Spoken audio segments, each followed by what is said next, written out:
ஏ தேவி, ஆ?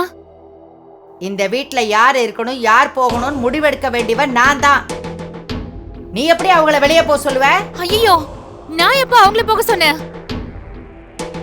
எங்களை விட்டுருங்க, நாங்க போறோம்னு தானே சொன்னோம். எங்க அம்மா இங்க இருக்கணுமா வேண்டாமான்னு அவங்க தான் முடிவெடுக்கணும். இப்ப எங்க அம்மாவோட முடிவு தான் என்னோட முடிவும். ஏய் மீனாட்சி, இவன்லாம் ஒரு ஆளு, இவன் சொல்றான்னு நீங்க சீரியஸ் ஆயிட்டு இருக்கீங்க? இல்லப்பா, என்னால இந்த வீட்ல எந்த பிரச்சனையும் வேண்டாம். இல்ல சம்பந்தியம்மா, பாண்டி ஏதோ தெரியாம பேசிட்டான். இல்ல சம்பந்திமா, நான் ஒன்னும் வருத்தப்படல. இத்தனை நாளும் நீங்க எல்லாரும் என்ன இந்த வீட்ல வச்சு கவனிச்சீங்க. விருந்தாளியா வந்தா 4 நாள் இருந்துட்டு போறது தானே வழக்கம். ஒரு நாள் நான் போய் தானே ஆகணும். எனக்கு எந்த வருத்தமும் கிடையாது. நீங்க எல்லாரும் என்ன நல்லா பாத்துக்கிட்டீங்க. என்னால இந்த வீட்ல ஏதாவது பிரச்சனை வந்திருந்தா, நான் ஏதாவது தப்பு பண்ணியிருந்தா உங்க எல்லார்கிட்டயும் நான் மன்னிப்பு கேட்டுக்கிறேன்.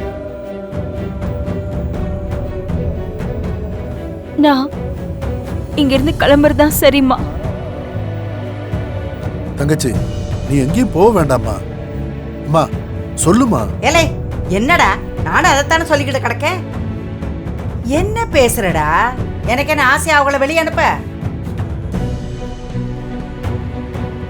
இவன் ஒருத்தன் இந்த பாண்டி இப்ப வரிச்சு கட்டி நிக்கிறான். எனக்கு என்னத்த சொல்றதுன்னு ஒண்ணும் வழங்கல. யாருமே சங்கடப்பட வேண்டாம். எனக்கும் எந்த வருத்தமும் இல்ல. நான் போயிட்டு வரேன். வாமா. சொல்லுங்கம்மா. உங்களுக்கு ஒரு நல்ல செய்தி சொல்லத்தான் நான் கால் பண்ணேன். என்ன விஷயம்? சுமதி வீட்டை விட்டு வெளியே போக போறா. நிஜமாவா சொல்றீங்க?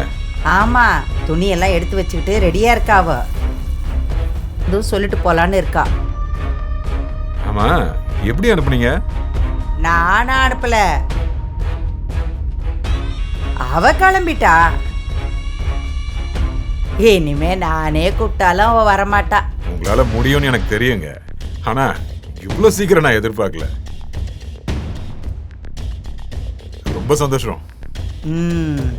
இனிமே நடக்க வேண்டியதெல்லாம் நான் பாத்துக்கிறேன். இத பாருங்க, நீங்க சொன்னீங்க, நான் செஞ்சுட்டேன். ஆனா நீங்க கொடுத்த வாக்க காப்பாத்திடணும். எதை சொல்றீங்க? அதான் மீதி பணம் நீங்க தர வேண்டி இருக்குல்ல. கண்டிப்பா கொடுக்குறேன். இன்னும் வேலை முழுசா முடியலையே. மீனாட்சி இதே மாதிரி அந்த வீட்டுல இருந்து தானா வெளியே வர மாதிரி ஏற்பாடு பண்ணுங்க. அடுத்த நிமிஷமே மீதி பணம் உங்களுக்கு வந்துடும். தராரான ஆளதான் இருக்கிய. நம்ம டீலை நீங்க முடிச்சு கொடுத்தா நான் கொடுத்த வாக்க காப்பாத்துவேன். நீங்க கவலையே பட வேணாம். கவலையெல்லாம் ஒண்ணு இல்ல. பரவாயில்லங்க, சொன்ன மாதிரி செஞ்சிட்டீங்க. இதெல்லாம் ஆதிக்காக தானே.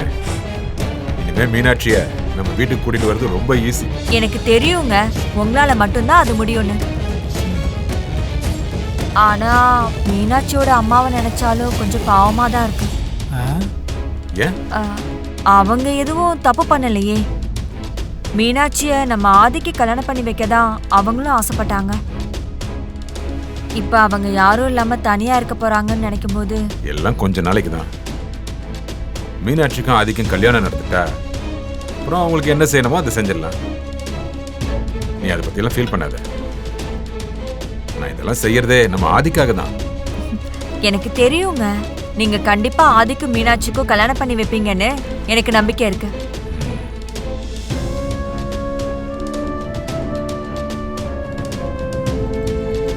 அந்த சுமதி மேல உன் ஒய்ஃப் ரொம்ப இறக்கப்படுறாங்க. அதான் என் பயமே. ரம்யாக்கு சுமதி எனக்கு யாருன்னு தெரிஞ்சுட்டா அவ பக்கம் தான் நிப்பா. என்னை தூக்கி எறிஞ்சிட்டு போயிட்டே இருப்பா. அது நடக்காம இருக்கதானே இவ்வளவு பண்ணிட்டு இருக்க நீ. இப்ப நினைச்ச மாதிரி அந்த அம்மாவை வெளியில அனுப்ப வச்சிட்ட. இதுதான் சரியான நேரம். சுமதி எங்க இருக்கான்னு தெரிஞ்சுக்கிட்டு நேரம் பார்த்து அவர் கதையை முடிக்கணும். ஏற்கனவே ஒரு அட்டம்ப்ட் அந்த மீனாட்சி மேல பண்ண, அது நடக்காம போயிடுச்சே. மீனாட்சி அப்புறம் பார்த்துக்கலாம். சுமதி இப்ப தனியா தானே இருக்கா. அவளை என்ன வேணாலும் பண்ணலாம். அவ உயிர் போனாதான் இந்த லைஃப் என் கையை விட்டு போகாம இருக்கும். என் பேத்தி அந்த மோதிரம் கேட்டிருந்தால, நீங்களும் தரேன்னு சொல்லியிருந்தீங்கல்ல. அதெல்லாம் ஒரு விஷயமாம்மா. ஆ, ஆ. நாளைக்கே அந்த மோதிரத்தை கொடுத்து அனுப்புறேன். மீனாட்சி அம்மாவோட வீட்டு அட்ரஸ் ஆ, இப்பதான் அவளை எங்கேயோ கொண்டு போய் விட போயிருக்காங்க. சரி, ரொம்ப சந்தோஷம். நான் வச்சிடறேன். ஓ, அம்மாச்சி அம்மாச்சி மோதிரம் மோதிரம் மோதிரம். கொடுத்து விடுதேன்னு சொல்லியிருக்காருல்ல. நிஜமாவா? ஆ. ஐயோ, எனக்கு மோதிரம் கிடைக்க போகுதே. சுமதியை வெளியே அனுப்பிட்டாங்க.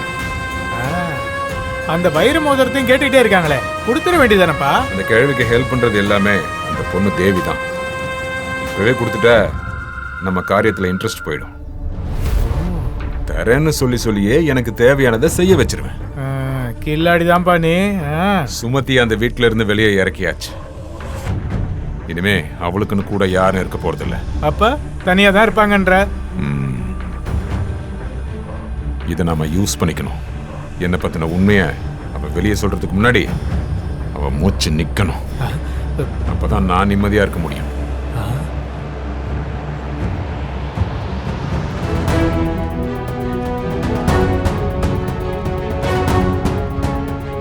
ட்ரெஸ் தான் இருக்கு, இதையும் ஓபன் பண்ணி பார்க்க சொன்னேன்.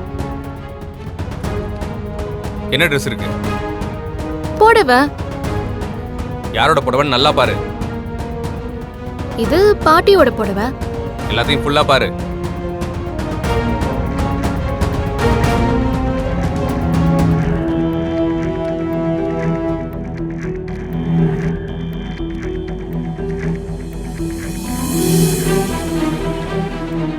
பாத்தியா, இது ஃபுல்லாவே அப்பத்தா புடவை தான் இருக்கு. ஆமா, எல்லாம் பாட்டி புடவையா தான் இருக்கு.